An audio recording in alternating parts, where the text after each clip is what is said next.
राज्य के स्वास्थ्य मंत्री बन्ना गुप्ता गोड्डा जाने के क्रम में जामताड़ा के नारायणपुर में रुके और उन्होंने पत्रकारों से बातचीत करते हुए कहा कि केंद्र की मोदी सरकार ने किसानों पर बहुत अत्याचार कर लिया, उसे के खिलाफ हम एकजुट हैं। पहले भाजपा के लोग कहते थे कि बहुत हुआ अत्याचार, अब मोदी सरकार।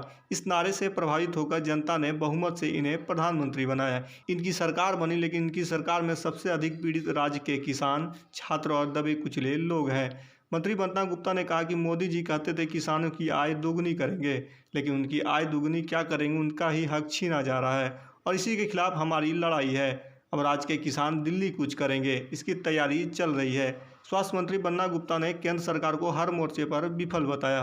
नहीं, मैं गोड्डा जा रहा हूँ। गोड्डा जाने के क्रम में यहाँ पर जो है मैं रुका हूँ और गोड्डा जा रहा हूँ। विभिन्न कार्यक्रम हैं और विभिन्न कार्यक्रमों में शामिल होने के लिए जा रहा हूँ, लेकिन क्योंकि आज जो परिस्थितियाँ हैं किसानों को लेकर, उसके लिए हम लोग भ्रमण कर रहे हैं।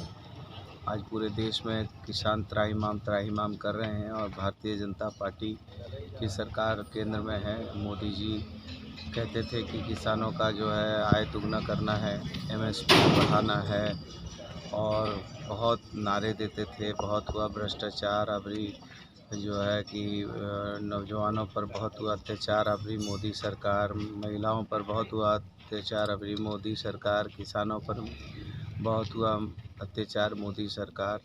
तो मोदी सरकार को जनता ने एक बड़ा अपार बहुमत दिया, दो बार, लेकिन उन्होंने देश की आत्मा और देश की जो हमारे किसान हैं, कृषक हैं, जो राष्ट्रपिता महात्मा गांधी कहते थे कि यह देश जो है किसानों का देश है, मजदूरों का देश है, गाँव का देश है। और इस देश में जिस तरीके से किसानों पर अत्याचार करने का काम ये भारतीय जनता पार्टी की सरकार कर रही है और जो जिस तरीके से आम मानवीय व्यवहार उनके साथ किया जा रहा है। दिल्ली में इस ठंड में 10 लाख से ज़्यादा किसान पड़े हुए हैं, 200 से ज़्यादा लोग मर गए हैं और मोदी जी के कान में जो है जूं तक नहीं रेंग रही है।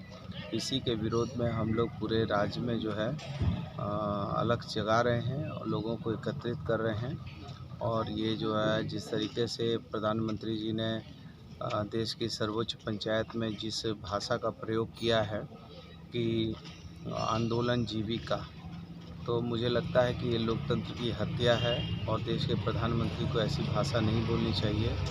और हम इसी के क्रम में विभिन्न जिलों में जाकर जन जागरण अभियान चला रहे हैं।